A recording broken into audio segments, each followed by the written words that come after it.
Trump کا ایران کی توانائی تنصیبات پر حملے مزید 10 دنوں کے لیے مؤخر کرنے کا اعلان۔ کہا ایران کی درخواست پر توانائی تنصیبات پر حملے 6 اپریل تک مؤخر کر رہا ہوں۔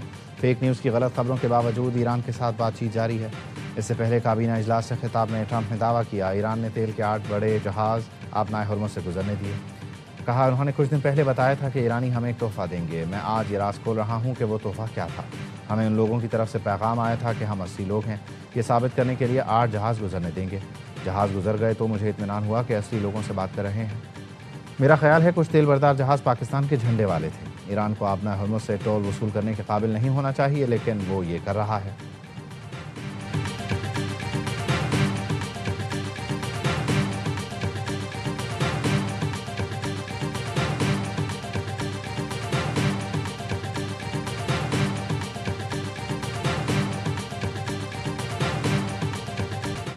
Iran to permanently abandon their nuclear ambitions and to chart a new path forward. We'll see if they want to do it. If they don't, we're their worst nightmare. In the meantime, we'll just keep blowing them away, unimpeded, unstopped. There's not a thing they can do about it. They can't do anything about it, you know. I tell you, if they could, you'd be hearing about it. امریکی صدر Donald Trump نے کہا معاہدہ نہ ہوا تو ایران پر بے رحمی سے حملے کریں گے۔ ایران کو معاہدہ کرنا ہوگا ورنہ امریکی حملوں کا سامنا کرنا پڑے گا۔ جنگ سے پہلے ایران نے مشرق وسطیٰ پر قبضہ کرنے کا منصوبہ بنا رکھا تھا۔ حملہ نہ کرتے تو ایران جوہری ہتھیار حاصل کرنے میں صرف 4 ہفتے دور تھا۔ ایران اپنے جوہری عزائم مکمل طور پر ترک کرے۔ ایران جوہری عزائم ترک نہیں کرتا تو اس کے لیے بدترین خواب ہوگا۔ معاہدوں پر نہیں پہنچتے تو ایران پر مسلسل بمباری جاری رکھیں گے۔ ایرانی ہمارے طیارے نہیں مار سکتے۔ واشنگٹن میں تقریب سے خطاب میں ٹرمپ نے کہا ایرانی قیادت بڑی بےتابی سے ڈیل چاہتی ہے، لیکن ایرانی رہنما کہنے سے ڈرتے ہیں۔ وہ ڈیل کا کہیں گے تو اپنے عوام کے ہاتھوں مارے جائیں گے۔ انہیں امریکہ کے ہاتھوں مرنے کا بھی خوف ہے۔ We have presented a 15-point action list that forms the framework for a peace deal. This has been circulated through the Pakistani government, acting as the mediator, and this has resulted in strong and positive messaging in talks. Iran جنگ سے نکلنے کا راستہ تلاش کر رہا ہے۔ امریکی نمائندہ خصوصی اسٹیو وٹکاف نے کابینہ اجلاس میں بتایا 15 نکاتی فریم ورک تیار کر کے پاکستان کے ذریعے ایران تک پہنچایا۔ فریم ورک کے مثبت پیغامات آئے ہیں۔ اگر ایران کو یہ باور کروایا جائے کہ مزید تباہی کے سوا کوئی راستہ نہیں تو معاہدہ ممکن ہو سکتا ہے۔ ایسے اشارے مل رہے ہیں کہ پیش رفت ہو سکتی ہے۔ امن معاہدہ طے پا گیا تو یہ پوری دنیا کے لیے بہتر ہوگا۔ وٹکاف نے کہا مذاکرات کے دوران ایران وقت حاصل کرنے کی کوشش کرتا رہا۔ ان کے پاس 60% تک افزودہ مواد کی بڑی مقدار موجود ہے۔ ایران نے امریکی تجاویز یک طرفہ اور غیر منصفانہ قرار دی۔ ایرانی حکام نے کہا واشنگٹن حقیقت پسندی سے کام لے تو بات چیت کی راہ ہموار ہو سکتی ہے۔ غیر ملکی ایجنسی رائٹرز کے مطابق بدھ کی رات ایرانی عہدیداروں اور سپریم لیڈر کے نمائندے نے امریکی تجاویز کا جائزہ لیا۔ 25 روزہ جدوجہد رنگ لے آئی، ایران کی تاریخی فتح کا ماحول بن گیا۔ ایرانی قوم کی جدوجہد افراد کی قربانیوں سے تاریخی فتح ملنے والی ہے۔ ایرانی اسپیکر محمد باقر قالیباف کہتے ہیں کوئی بھی ایران اور ایرانی عوام کو الٹیمیٹم جاری نہیں کر سکتا۔ موقع کو ہاتھ سے جانے نہیں دیں گے جب تک فتح کا مکمل ادراک نہیں ہو جاتا۔ جنگ، پھر جنگ بندی اور دوبارہ جنگ کے مکروہ تسلسل کو ختم کرنا ہوگا۔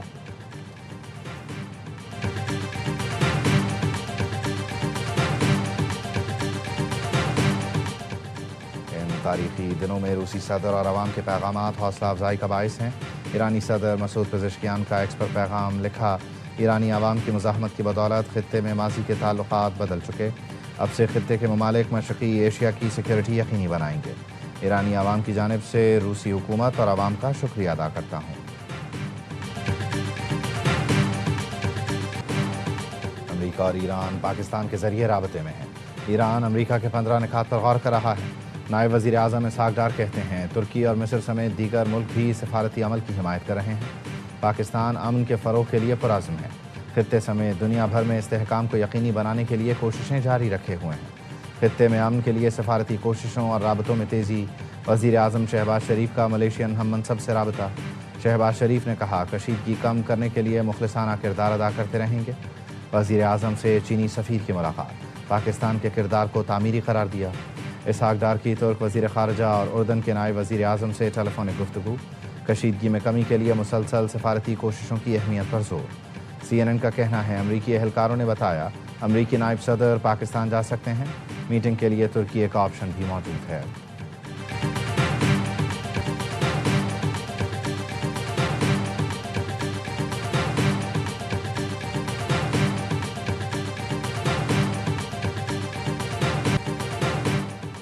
صدر مملکت آصف علی زرداری کی زیر صدارت مشاورتی اجلاس، وزیر اعظم شہباز شریف، فیلڈ مارشل سید عاصم منیر، نائب وزیر اعظم اور دیگر کی شرکت۔ علاقائی سیکورٹی کے حالات کا جائزہ لیا گیا۔ عالمی سطح پر تیل اور گیس کی فراہمی، قیمتوں میں اتار چڑھاؤ پر غور۔ پیٹرولیم قیمتوں میں اضافے کے معیشت پر اثرات کا بھی جائزہ لیا گیا۔ صدر زرداری کا حکومتی اخراجات کم کرنے کے لیے کفایت پالیسی پر زور۔ چیئرمین پی پی بلاول بھٹو، وفاقی وزراء محمد اورنگزیب، محسن نقوی، علی پرویز ملک اور احد چیمہ بھی شریک ہوئے۔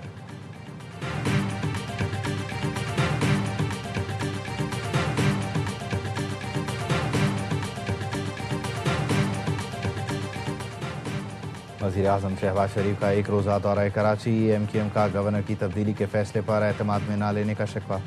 خالد مقبول صدیقی کی سربراہی میں ایم کیو ایم کا وفد پی ایف بیس پر وزیر اعظم سے ملا۔ ذرائع نے بتایا ملاقات میں ایم کیو ایم کے مجوزہ آئینی ترمیمی بل اور آرٹیکل 140A پر گفتگو ہوئی۔ ایم کیو ایم کا مجوزہ آئینی ترمیم کو 28ویں ترمیم میں شامل کرنے کا مطالبہ۔ کراچی پیکج پر کام تیز کرنے کی درخواست بھی کر دی۔ وزیر اعظم کی ایم کیو ایم کے مطالبات حل کرنے کی یقین دہانی۔ ملاقات میں کامران ٹیسوری، مصطفیٰ کمال، فاروق ستار، امین الحق اور فیصل سبزواری بھی موجود تھے۔ اگلی ملاقات اسلام آباد میں ہوگی۔ وزیر اعظم کی سینیٹر شہری رحمان کے گھر آمد، بیٹی کے انتقال پر تعزیت کا اظہار کیا۔ نائب وزیر اعظم اسحاق ڈار، وفاقی وزراء، گورنر سندھ اور وزیر اعلیٰ بھی ہمراہ تھے۔ وزیر اعظم ٹیم کے ساتھ فریال تالپور کے گھر بھی گئے، بیٹی کی شادی پر مبارکباد دی۔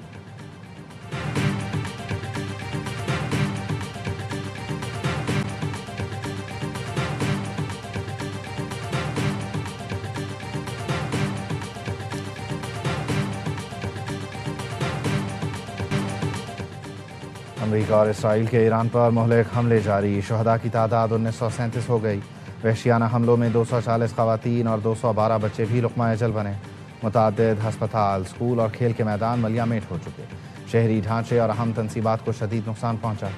اسرائیل شہری علاقوں کو نشانہ بنا رہا ہے۔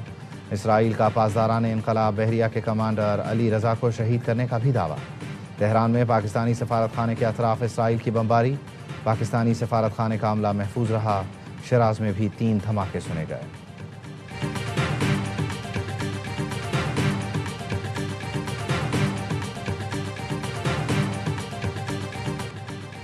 ایران کے اسرائیل پر تابڑ توڑ حملے، تل ابیب اور حیفا سمیت دیگر شہروں کو میزائل اور ڈرون سے نشانہ بنایا۔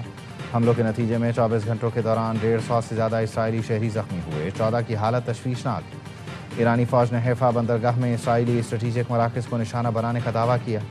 ڈرون کے ذریعے اسرائیل کے حساس اور اہم تنصیبات پر حملے کیے گئے۔ حیفا میں اسرائیلی لڑاکا طیاروں کے لیے استعمال ہونے والے فیول ٹینکس کو بھی نشانہ بنایا گیا۔ مشرقی بحیرہ روم میں اسرائیلی بحری جہازوں کی تیاری اور مرمت کے مراکز پر بھی ڈرون داغے گئے۔ ایرانی حملوں میں کئی عمارتیں اور گاڑیاں بھی تباہ ہوئیں۔ جنوبی لبنان میں حزب اللہ اور اسرائیلی فوج کے درمیان جھڑپیں۔ اسرائیلی حکام نے حزب اللہ کے ساتھ تازہ جھڑپ میں 2 اسرائیلی فوجیوں کی ہلاکت کی تصدیق کر دی۔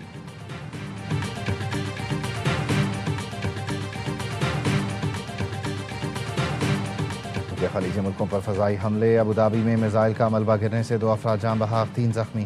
حکام نے بتایا فضائی دفاعی نظام نے بیلسٹک میزائل کامیابی سے تباہ کر دیا۔ ملبہ سویحان اسٹریٹ پر گرنے سے 2 اموات ہوئیں۔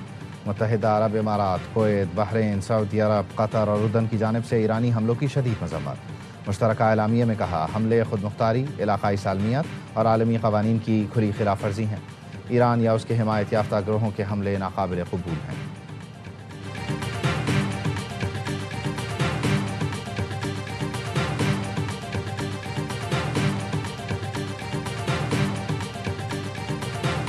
امریکہ سے متعدد بار مدد مانگی گئی اور ہم نے مدد کی۔ امریکی وزیر خارجہ مارکو روبیو کا بیان، کہا جب ہمیں ضرورت پڑی تو نیٹو سے مثبت جواب نہیں ملا۔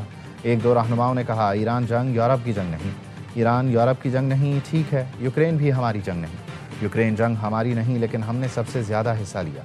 امریکی وزیر خارجہ کا مزید کہنا تھا ایران ہراساں کرنا بند کر دے تو کل ہی آبنائے ہرمز کھل جائے گا۔ جن ممالک کے آبنائے ہرمز میں مفادات ہیں وہ آگے آئیں اور اس سے نمٹیں۔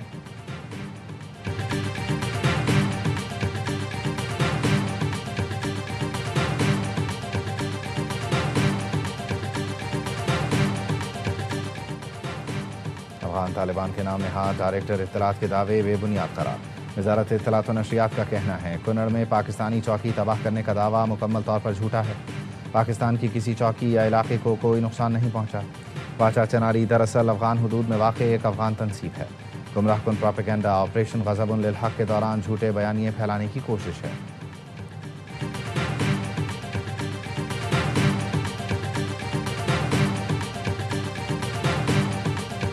عمران خان کے بیٹے قاسم خان کی پاکستان کے جی ایس پی کا سٹیٹس کو متنازع بنانے کی کوشش۔ جنیوا میں بلوچ نیشنل موومنٹ کے رہنما نسیم بلوچ کے ساتھ پریس کانفرنس۔ پاکستان مخالف مطالبے پر سیاسی اور عوامی حلقوں کا شدید رد عمل۔ وفاقی وزیر اطلاعات عطا تارڑ نے کہا، کوئی سیاسی جماعت یا رہنما پاکستان سے بڑا نہیں ہو سکتا۔ یہ چاہتے ہیں پاکستان کو زر مبادلہ نہ مل سکے، ایکسپورٹ اور فیکٹریاں بند ہو جائیں۔ زلفی بخاری اینڈ کمپنی پاکستان کے خلاف سازشوں میں ملوث ہے۔ بیرسٹر گوہر کا کہنا ہے، بانی کے بچوں نے جنیوا میں پاکستان کے خلاف کوئی بات نہیں کی، نہ کریں گے۔ نواز شریف اور عطا تارڑ پاناما لیکس کا حساب دیں۔ آپ کے لیڈر مری میں کس سے ملاقاتیں کرتے تھے؟ بھارت نے کلبھوشن کیس میں نواز شریف کا بیان عالمی عدالت میں استعمال کیا۔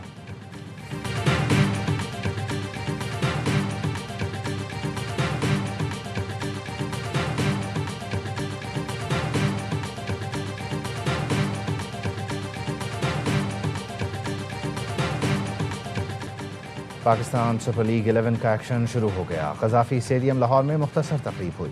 مہمان خصوصی وزیر اعلیٰ پنجاب مریم نواز نے شرکت کی۔ Chairman P C B Mohsin Naqvi نے مریم نواز کا خیر مقدم کیا۔ تمام ٹیموں کے مالکان اور کھلاڑیوں سے تعارف کرایا۔ لیگ کے برانڈ ایمبیسڈر وسیم اکرم ٹرافی تھامے اسٹیڈیم میں آئے۔ افتتاحی میچ سے پہلے قومی ترانہ پڑھا گیا۔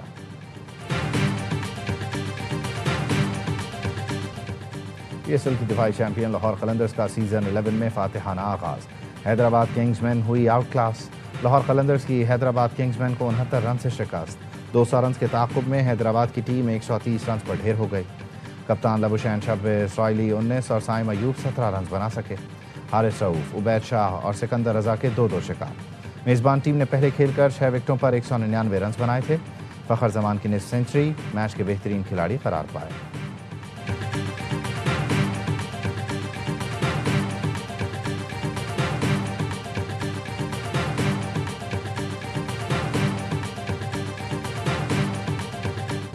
پی ایس ایل 11 میں کراچی کنگز کی ٹیم اپنی مہم آج کوئٹہ کے خلاف میچ سے شروع کرے گی۔